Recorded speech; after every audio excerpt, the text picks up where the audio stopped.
안녕하세요. 저는 SSAT 5급 수리하고 추리 영역 강의를 진행할 강사 한지혜라고 합니다. 자, 우선 수리하고 추리 영역이 어떤 식으로 구성이 되어 있는지 먼저 보여드리고요. 오늘 수리 영역과 관련된 첫 번째 파트에 대해서 좀 수업을 진행해 보도록 할게요. 자, 우선 수리 영역은 커다랗게 4개의 챕터로 구성이 되어 있다고 보실 수가 있어요. 첫 번째 챕터는 단순 계산, 두 번째 챕터는 대소비교, 세 번째는 응용계산, 마지막으로 자료해석 부분이 있는데 우선 보시면 단순 계산하고 대소비교 파트 같은 경우에는 문제가 좀 쉬운 편이에요. 말 그대로 사칙연산과 관련된 부분에 대한 계산 위주로 문제가 출제가 될 거고 제가 이 두 부분에 관련돼서는 이론 수업을 함께 진행을 할 겁니다. 오늘 함께 이 두 파트에 대한 이론 수업을 진행을 하고 그 다음에 단순 계산, 대소비교는 문제는 각각 따로따로 풀이를 해보도록 할게요.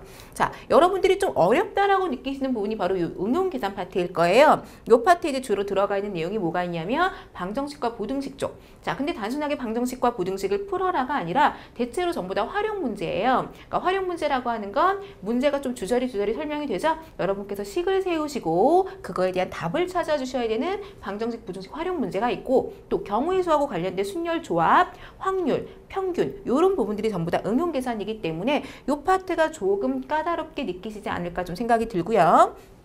자료 해석 파트 같은 경우에는 자료 해석 파트는 사실은 문제를 푸는 거에서 전체적으로 어려움은 없으실 거예요. 근데 아무래도 이 파트 같은 경우에는 자료를 보고 이해를 해야 되는 부분이기 때문에 시간이 조금 오래 걸린다는 단점이 있어요.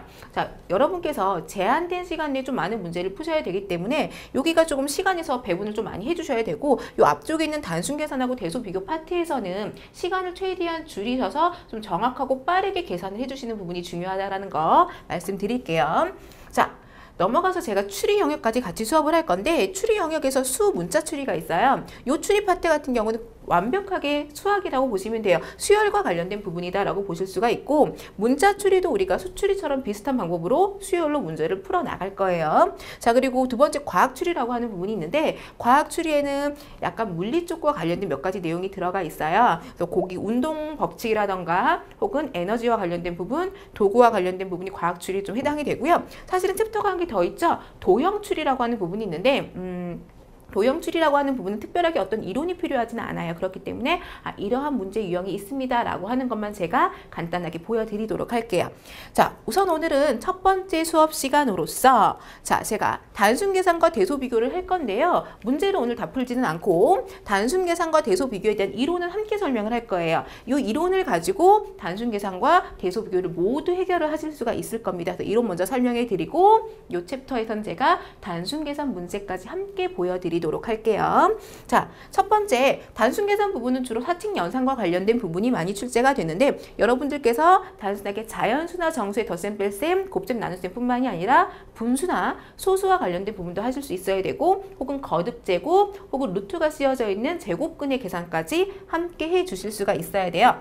자, 우선 분수를 먼저 보도록 할 건데 초등학교 때 배웠던 부분이거든요, 사실. 근데 접하지 않은 시간이 길어지다 보면 분수를 어떻게 더하고 뺐더라? 라는 게 당연히 헷갈릴 수 있어요. 간단하게 좀 말씀을 드릴게요. 자, 분수의 덧셈과 뺄셈 부분은 분모를 분모하고 분자가 있죠?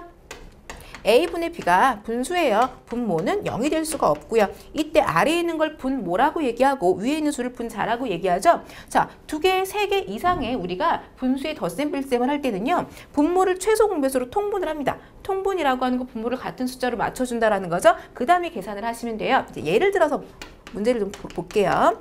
2분의 1 더하기 5분의 2다. 이런 거.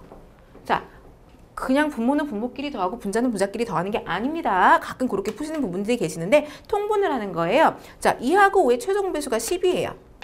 그러면 2가 10이 되기 위해서는 분모에 5를 곱해야 되죠. 분자에도 똑같이 5를 곱하면 식의 변함이 없습니다. 더하기 10분의 자, 여기 분모에 2를 곱했죠? 분자에 똑같이 2를 곱하시면 돼요. 10분의 4죠? 그러면 자, 우리가 덧셈을 할 때 분모를 통분한 이유는 분모는 더 이상 더하지 않아요. 분모 똑같은 분모 그대로 써주시고요. 분자끼리 덧셈을 해주시면 돼요. 10분의 쿠다 이렇게 계산이 가능하시겠죠? 뺄셈도 동일한 방법으로 문제를 푸시면 될 것 같아요. 자, 그럼 곱셈하고 나눗셈은 어떻게 계산을 할 것이냐? 자, 우선 곱셈 부분은요. 자, 우선 대분수가 나올 경우엔 대분수는 가분수로 고쳐주신 다음에 자, 분모는 분모끼리, 분자는 분자끼리 곱하시면 되고요. 중간 과정에서 약분이 되면 약분을 해주셔서 답을 낼 때는 기약분수로 내주시는 게 좋아요. 약분이라고 하는 건 분모하고 분자를 갖다가 공약수로 나누어 주는 걸 갖다가 우리가 약분이라고 얘기를 하죠. 자, 예를 들어서 문제를 한번 풀어볼게요. 8분의 3 곱하기 9분의 2다. 자, 분모는 분모끼리, 분자는 분자끼리 계산을 할 건데 그 이전에 뭐부터 하실 수 있냐면 약분을 먼저 하실 수가 있을 거예요. 그쵸? 자, 보시면 여기 있는 분자 2와 분모 8이 2로 약분이 돼요. 2, 1은 2고요. 2, 4, 8이죠. 자, 여기서 3으로 약분이 돼요. 3, 1은 3, 3, 3은 9예요. 자, 이렇게 약분해 놓으신 상태에서 분모는 분모끼리, 분자는 분자끼리 4, 3, 12분의 자, 1 곱하기 1은 1이죠. 이런 식으로 계산을 하실 수가 있는 거고요. 자, 분수의 나눗셈이라고 하는 부분은요. 나눗셈은 결론은 우리가 곱셈으로 바꿔서 문제를 풀 거예요. 자, 우리가 뒤에서 사칙 연산에 대한 혼합 계산도 배우겠지만 늘 나눗셈은 곱셈으로 바꿔서 계산을 해주시는 부분이 굉장히 편해요. 자, 보시면 예를 들어서 이것도 예를 들어 바로 설명을 해드릴게요.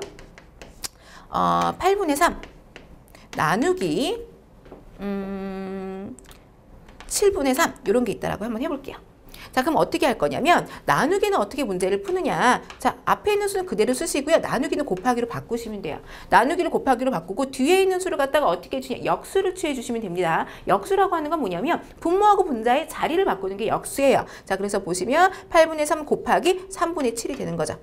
곱셈으로 바꿨으니까 위에서 풀었던 방법 그대로 약분 먼저 3, 3 약분해 주시고 8분의 7이 이렇게 답이 된다라고 보시면 될 것 같네요. 한 개 더 풀어볼까요? 예를 들어 2와 3분의 1 곱하기 5분의 3이다. 이런 거. 자, 2와 3분의 1이니까 이거는 어떻게 한다? 나누기로 문제를 바꿔야죠. 나누기니까.